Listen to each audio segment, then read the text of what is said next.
Olá! Hoje nós vamos abordar um tema que muitas pessoas têm dúvida, um tema oftalmológico, e que nem sempre é muito esclarecido e que ele é muito comentado, que é uma doença chamada glaucoma.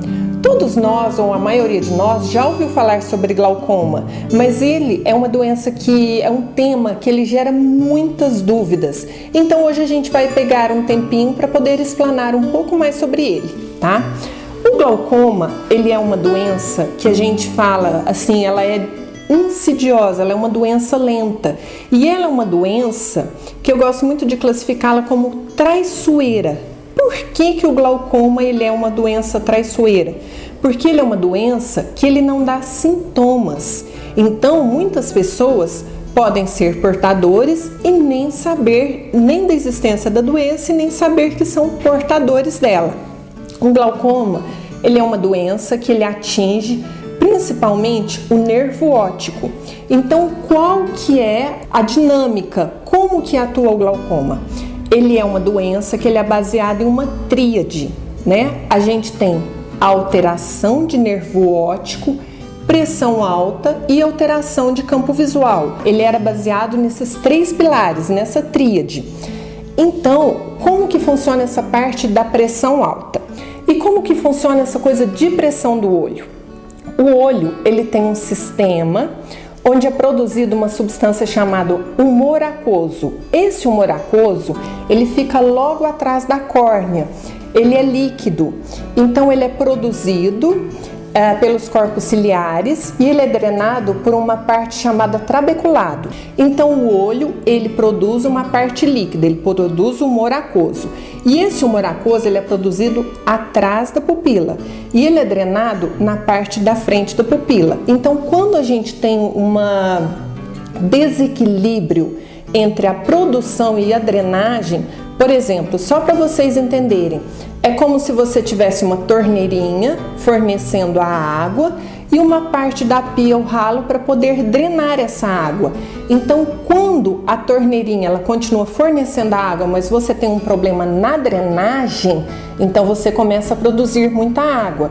Então, quando você tem uma produção grande de humor aquoso ou mesmo um problema na drenagem desse humor aquoso, você começa a ter um volume maior e isso vai fazer com que a pressão do olho aumente. Então, a pressão do olho nada mais é do que um desequilíbrio entre esse sistema. Que essa pressão do olho, ela vai atuar no nosso nervo óptico. Todos nós, na parte de trás do olho, temos o nervo óptico. E o nervo óptico, ele possui uma coisa chamada escavação, que eu gosto de explicar como um buraco. Então, dentro do nervo óptico, você tem um pequeno buraquinho de onde saem as artérias e de onde saem as veias. Então, todos nós temos esse pequeno buraquinho. Isso é uma coisa normal. Porém, quando a pressão do olho ela está alta, ela pode afetar aquilo que tecnicamente nós chamamos de células ganglionares do nervo óptico. Nós temos aumento de pressão do olho, aumento da escavação, que é uma consequência desse aumento da pressão do olho, e que quando nós temos essas duas situações verificadas quando a gente vai ao oftalmologista e ele detecta, ou melhor, quando elas são detectadas pelo oftalmologista ao exame, ele já começa a desconfiar de glaucoma.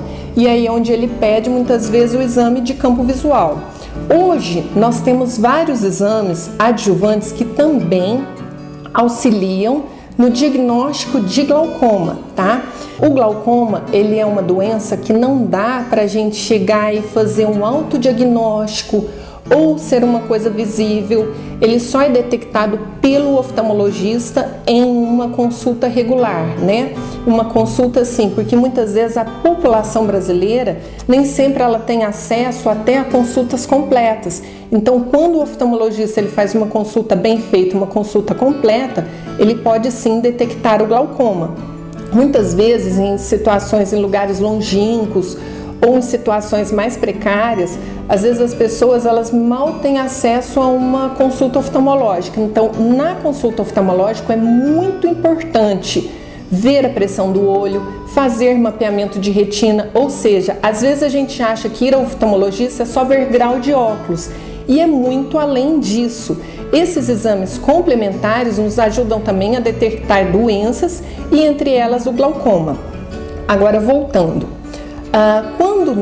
quando você tem a situação do glaucoma que tem o aumento da pressão, você tem também a perda, como eu disse, das células do nervo óptico, das células ganglionares do nervo óptico. E tendo essa perca, o que acontece? Nervo é uma coisa que a gente sabe popularmente que não tem muito como recuperar. Então, por exemplo, a partir do momento que você perde essas fibras, a gente não tem um tratamento, a gente não tem como recuperar essas fibras. E é por isso que a gente se preocupa muito com glaucoma, e a gente se preocupa mais ainda com o nervo óptico, certo? Porque o glaucoma, ele é a segunda maior doença que ele pode levar a uma cegueira, só que de forma irreversível. Por quê? A partir do momento que você lesa nervo, não tem como voltar. E é uma situação muito delicada, é uma situação muito triste você ter uma doença e que você não tem tratamento, você não tem recuperação e você não tem cura, tá? O glaucoma, ele pode incidir mais em alguns grupos, ou seja, pessoas com mais de 40 anos, pessoas da raça negra, pessoas que têm hipertensão e até pessoas com diabetes. Não significa que todas as pessoas que têm essas características vão ter glaucoma. O que significa é, quando a gente vai estudar o grupo de pessoas que tem glaucoma, a gente encontra pessoas mais com essas características as quais eu citei, certo? E o glaucoma também, ele pode ser dividido em alguns tipos, porque até pode surgir a pergunta, mas o glaucoma ele é uma doença só de depois dos 40 anos, só de adulto? Não. O glaucoma ele pode ser dividido em glaucoma de ângulo aberto, glaucoma de ângulo fechado, glaucoma congênito e glaucoma secundário. Ou seja, o que acontece com isso, tá? O glaucoma não tem sintomas, né? Então, quando você vai ao oftalmologista e ele detecta. Agora, existem algumas outras circunstâncias, igual eu citei na subclassificação, que seria o glaucoma de ângulo fechado. O glaucoma de ângulo fechado é assim, é como se a gente tivesse aquela pessoa, igual o exemplo que eu citei anteriormente, da pia, do ralo, certo? Você tem a torneira produzindo líquido e você tem um ralo para poder escoar esse líquido.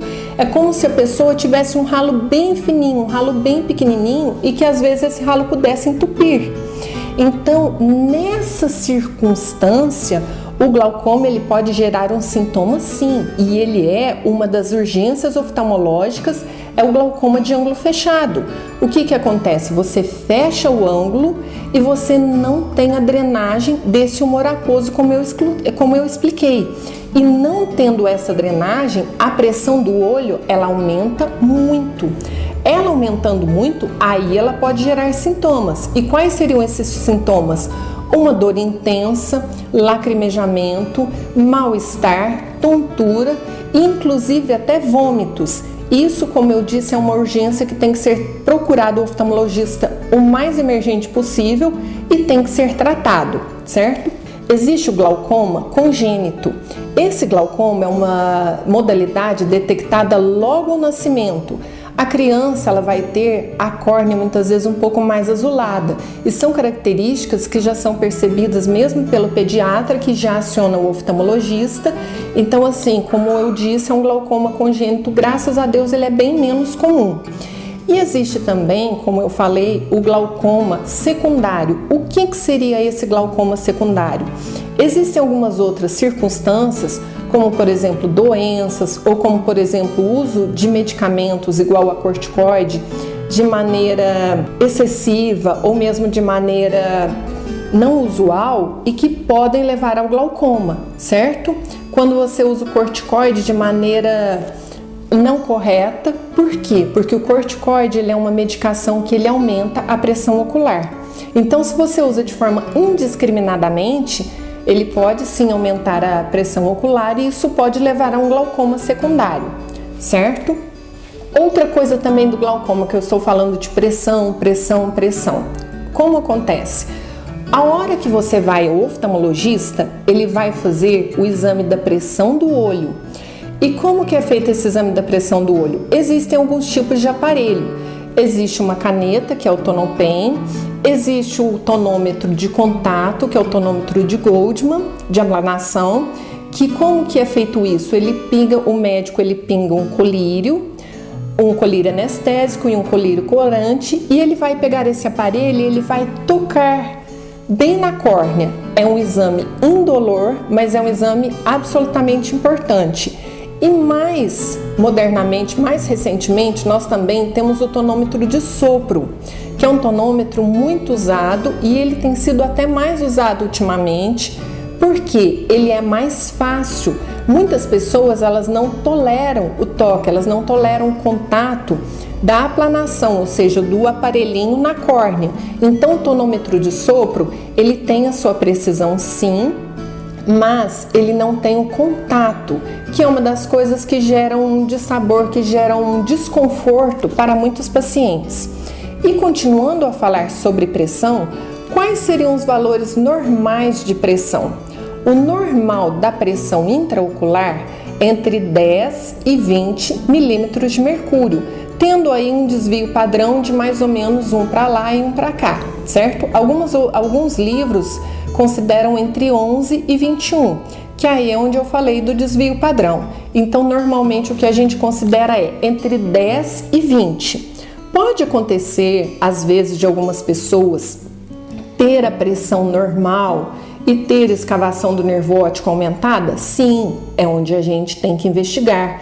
Pode acontecer também de, às vezes, a pessoa ter um pouco de hipertensão ocular e não ter glaucoma? Pode, mas é bem menos comum. Então, a partir do momento que a sua pressão detectada pelo oftalmologista foi um pouco mais alta, ela tem que ser investigada, certo? E o tratamento de glaucoma? Como que seria o tratamento para o glaucoma? O glaucoma, ele, assim como várias outras doenças crônicas, ele tem tratamento. Ele não tem cura, mas ele tem tratamento. Ele pode estabilizar ou ser mantido sob controle? Sim. Depende de alguns fatores. Depende muito da adesão do paciente ao tratamento. Por quê? Nós ainda temos muitos pacientes, muitas pessoas que têm dificuldade em aderir ao tratamento, porque tem que ser uma coisa constante. A partir do momento que o médico passa o tratamento, você tem que ter adesão, senão não resolve. E um dos tratamentos mais usados do glaucoma é o colírio. Então, tem muitas pessoas que elas têm dificuldade em pingar colírio. Então, quando você tiver alguma circunstância, seja glaucoma ou seja qualquer outra doença, e o seu oftalmologista ele lhe prescrever colírios, e você tiver dúvida ou não conseguir ou tiver dificuldade em aplicar os colírios, não fique com vergonha, volte ao seu médico e pergunte e peça explicação. Chegue e seja franco. Doutor, por favor, eu não sei, eu tenho dificuldade, eu não estou conseguindo pingar o colírio.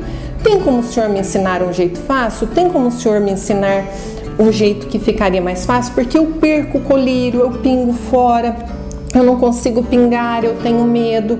Então, assim, nós médicos, nós oftalmologistas, estamos prontos sempre para ajudar.